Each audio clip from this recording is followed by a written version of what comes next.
Assalamualaikum warahmatullahi wabarakatuh, sahabat-sahabat pengkaji pemerhati hukum yang saya hormati.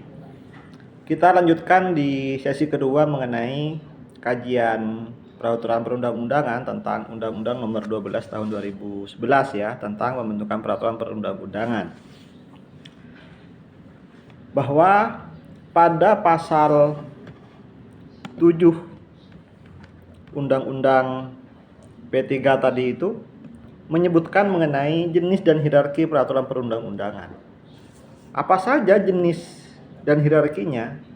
Bahwa dalam pasal 7 disebutkan jenis dan hierarki peraturan perundang-undangan yaitu A. Undang-Undang Dasar Negara Republik Indonesia, B. Ketetapan Majelis Permusyawaratan Rakyat, C. Undang-undang atau peraturan pemerintah pengganti undang-undang, D. Peraturan pemerintah, E. Peraturan presiden, F. Peraturan daerah provinsi, G. Peraturan daerah kabupaten atau kota. Ketentuan pasal tadi itu berlaku secara hierarki. Gimana maksudnya? Bahwa jenis peraturan, jenis hukum, ketentuan perundang-undangan atau hukum yang tertulis seperti definisi pada bagian pertama itu hanya ada 7 dari Undang-Undang Dasar, Paling Tinggi, dan Peraturan Daerah Kabupaten Kota. Itu berlaku hierarkis, artinya bahwa jenis peraturan yang paling tinggi ya berada yang pada level 1 Undang-Undang Dasar. Di bawahnya adalah ketetapan MPR, di bawahnya lagi undang-undang atau Perpu, di bawahnya peraturan pemerintah, peraturan presiden, peraturan daerah provinsi, dan peraturan daerah kabupaten kota. Ini berlaku hierarkis dari atas paling tinggi dan paling bawah paling rendah. Tidak boleh yang di bawah itu bertentangan yang di atasnya. Itu namanya berlaku hierarkis. Kalau dalam teorinya Hans Kelsen itu namanya penjenjangan norma. Ada teori jenjang norma.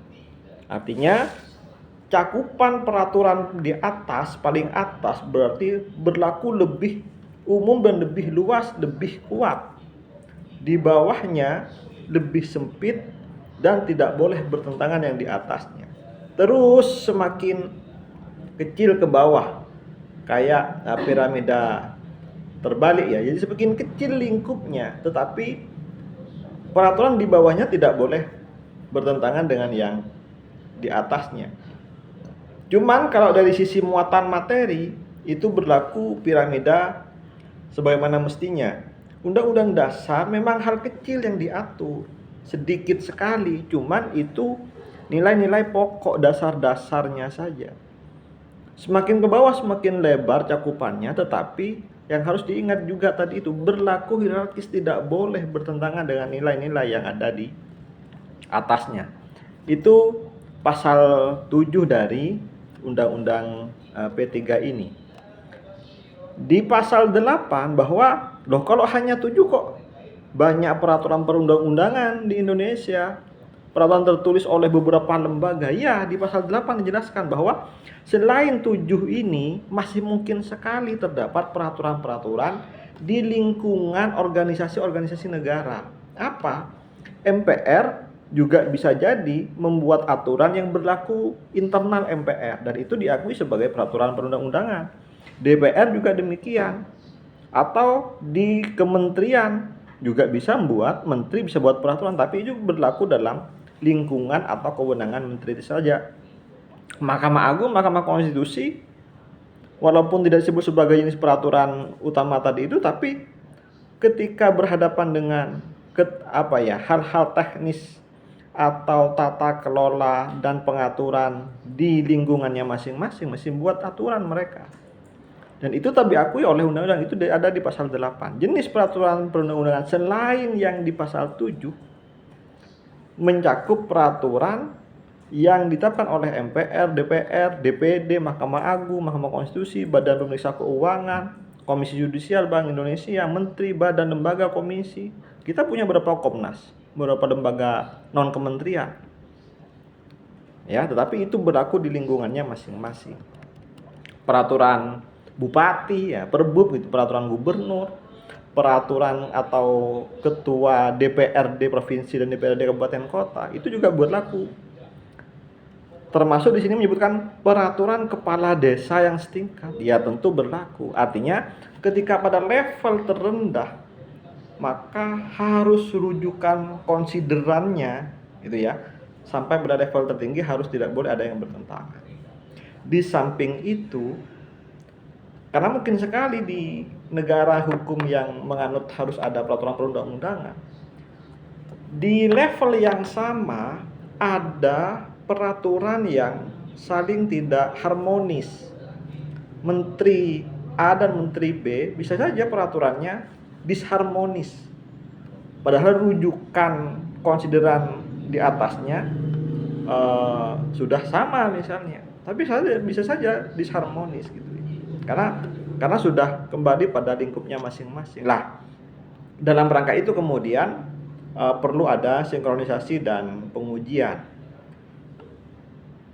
Berikutnya dalam pasal 9 ya, pasal 9 bahwa kembali kepada tujuan utama dari hukum itu adalah dalam rangka mengatur dan terwujudnya kepastian hukum ya dan keadilan bagi masyarakat. Bisa saja muatan materi yang ada di 7 jenis itu ada yang tidak ada yang memuat pertentangan norma dengan peraturan di atasnya, atau ya ada hal-hal yang membuat tidak adil bagi masyarakat. Maka di pasal 9 disebutkan diubah dengan untuk pasal 9 itu diubah dengan Undang-Undang 13 2022 disebutkan bahwa dalam hal undang-undang diduga bertentangan dengan konstitusi, yaitu dengan Undang-Undang Dasar Negara Republik Indonesia tahun 45, pengujiannya dilakukan oleh MK. Jadi kalau ada muatan materi undang-undang merugikan hak konstitusionalitas warga negara, boleh saja kita sebagai warga negara itu mengajukan pengujian ke Mahkamah Konstitusi. Itu juga tercantum dalam Undang-Undang Kekuasaan Kehakiman, tercantum pula dalam Undang-Undang Dasar bahwa Mahkamah Konstitusi itu berwenang untuk melakukan pengujian undang-undang terhadap Undang-Undang Dasar. Di ayat kedua, jika di bawah undang-undang, tadi itu kan di bawah undang-undang itu ada peraturan pemerintah, peraturan presiden, perda, provinsi, perda, kabupaten, kota. Lah, jika 4 peraturan dan semua sejenisnya gitu ya, yang di level itu, peraturan menteri, itu dapat dimintakan pengujian oleh Mahkamah Agung. Jadi, kekuasaan kehakiman kita sudah diberikan wewenang untuk melakukan pengujian materi perundang-undangan. Ini bagian dari penerapan asas check and balance, bahwa kekuasaan negara itu tidak boleh kemudian saklek hanya dilakukan oleh satu jenis kekuasaan saja tanpa harus memberikan kekuasaan lain pada cabang kekuasaan lain untuk mengontrol dan mengawasi atas aktivitas yang dilakukan oleh cabang kekuasaan lainnya. Nanti kita lihat siapa yang membentuk peraturan-peraturan itulah. Ketika peraturan itu dibentuk, lembaga peradilan diberikan wewenang untuk menilai jika itu diduga ada yang merugikan masyarakat. Tetapi bukan kemudian lembaga peradilannya, Mahkamah Agung dan Mahkamah Konstitusi yang secara inisiatif menetapkan bahwa perpasan ini bertentangan, tidak. Jadi harus kembali kepada keyakinan masyarakat, kepada pertimbangan masyarakatnya sendiri. Kalau masyarakatnya merasa ini bertentangan dan merugikan saya secara normatif, boleh saja yang merugikan itu mengajukan judicial review namanya kepada Mahkamah Konstitusi dan Mahkamah Agung. Sudah banyak peraturan perundang-undangan yang dibatalkan oleh lembaga peradilan ini. Salah satu yang kemudian menarik di akhir tahun, di tahun 2024 misalnya, di 2023 tentang usia calon presiden wakil presiden. Dalam perundang-undangan diatur misalnya harus usia 40 tahun, tetapi boleh menurut Mahkamah Konstitusi boleh tidak usia itu asal punya alternatif, yaitu pernah terlibat dalam pemilu misalkan. Ya kita harus hormati itu sebagai keputusan dari lembaga peradilan kita. Barangkali banyak orang yang tidak setuju. Ya kita harus hormati itu sebagai implementasi cabang kekuasaan kita. Lah, di Mahkamah Agung juga demikian. Banyak peraturan-peraturan yang bisa jadi itu tidak mencerminkan rasa keadilan. Boleh saja dilakukan pengujian. Itu diatur dalam pasal 9 ya, perubahan dari Undang-Undang P3 itu. Berikutnya di pasal mengenai muatan materi. Ya, ini supaya tidak overlap pengaturan. Jenis peraturannya apa, harus mengatur tentang apa.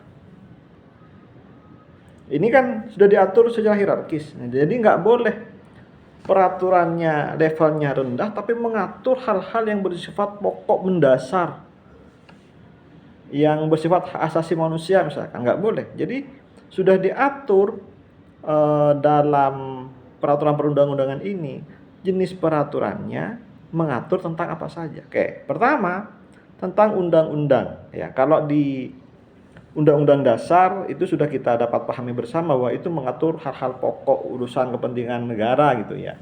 Jadi organisasi negara, kewenangan lembaga-lembaga negara diatur di situ. Jadi lembaga negara yang ada di Indonesia berdasarkan konstitusi ya, ada presiden, wakil presiden dibantu oleh menteri-menteri, ada DPR, lembaga legislatifnya ada MPR, DPR, DPD. Terus yudikatifnya ada Mahkamah Agung, Mahkamah Konstitusi, urusan tingkah laku Hakim Agung dilakukan pengawasan oleh Komisi Yudisial, ada Bank Indonesia, terus juga ada BPK diatur di situ, ya. Itu hal-hal pokok sudah diatur, termasuk bagaimana mengubah undang-undang dasar sudah diatur. Nanti kita akan ulas pasal per pasal dalam undang-undang dasar. Berikutnya, muatan materi undang-undang berisi tentang pengaturan lebih lanjut undang-undang dasar. Jadi ada dalam undang-undang dasar kita itu menyebut bahwa selanjutnya diatur dalam undang-undang, itu ya. Dalam hal pemilu misalnya, bahwa pemilihan umum akan diatur dalam undang-undang. Maka undang-undang harus mengatur itu, karena itu amanat dari undang-undang dasar. Hal kedua, perintah suatu undang-undang untuk diatur dengan undang-undang. Jadi karena memang undang-undang itu sebagai peraturan awal yang mengikat, maka bisa jadi supaya peraturannya sesuai dengan jenis peraturannya, ya diatur dengan undang-undang tersendiri. Maka ada perintah begitu.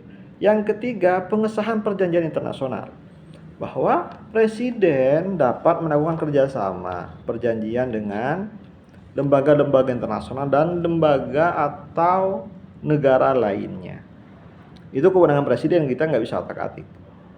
Cuman untuk dapat diterapkan dalam negeri, nggak bisa semua perjanjian internasional itu langsung diberlakukan. Jadi harus ditetapkan dulu dalam peraturan perundang-undangan berupa undang-undang. Misalnya dalam hal hak asasi manusia pernah ada amanat PBB bahwa negara-negara anggota harus meratifikasi namanya ya. Jadi harus memuat dalam negara masing-masing aturan tentang hak asasi manusia. Lah, itu sebelum berlaku misalnya ya harus ditetapkan dalam undang-undang. Kalau dalam perjanjian internasional misalnya menyebutkan bahwa tidak boleh memuat hukuman mati, maka itu harus diatur secara rigid lagi dalam negara kita. Jadi itu harus diundang dengan undang-undang. Berikutnya, tindak lanjut atas putusan Mahkamah Konstitusi, di mana bahwa undang-undang itu kan bisa diuji. Yang menguji namanya Mahkamah Konstitusi. Lah kalau ternyata oleh Mahkamah Konstitusi ada putusan dibatalkan, maka harus undang-undang yang dibatalkan itu saat menggantinya ya sesuaikan dengan rumusan putusan Mahkamah Konstitusi. Kayak apa? Misalnya dalam undang-undang, karena tadi saya mencontohkan usia presiden, bahwa karena sudah ada dapat dengan alternatif pernah terlibat dalam pemilu gitu ya, bukan hanya terlibat tapi pernah ikut pemilu, maka peraturan-peraturan di bawah itu harus menyesuaikan tindak lanjutnya dibutuhkan Mahkamah Konstitusi. Sekalipun undang-undang bilang 40 saklek, Mahkamah Konstitusi putusannya sudah ada alternatif, maka aturan turunannya sudah harus menyesuaikan. Dan itu artinya pasal dalam undang-undang itu sudah harus menyesuaikan dengan makna dalam putusan Mahkamah Konstitusi. Yang terakhir, undang-undang itu memuat pemenuhan kebutuhan hukum dalam masyarakat. Masyarakat kita itu butuh apa sungguhnya? Misal, karena kita banyak pesantren di Indonesia, maka dibuatlah undang-undang pesantren. Oke, bagus. Karena di Indonesia adalah harus menjunjung tinggi mewujudkan pendidikan, maka harus ada ini undang-undang sendiri tentang pendidikan. Boleh, karena itu sesuai dengan kebutuhan masyarakat kita. Jadi itu bagian dari muatan materi yang harus diatur dalam undang-undang. Jenis di bawahnya ada Perpu. Di sini dijelaskan pasal 11. Materi muatan Perpu sama dengan materi muatan undang-undang.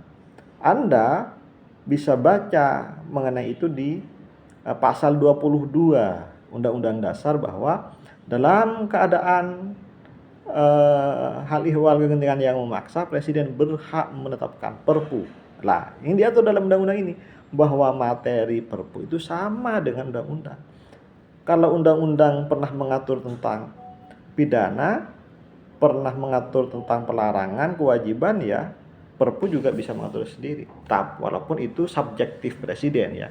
Itu Anda bisa baca artikel saya tentang, karena disertasi saya tentang pengujian Perpu, bisa baca di beberapa artikel saya tentang Perpu dan pengujiannya.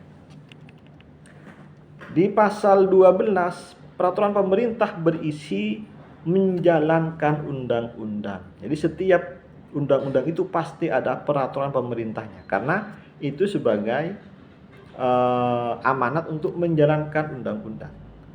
Terus peraturan presiden berisi materi yang diperintahkan oleh undang-undang, materi untuk melaksanakan peraturan pemerintah.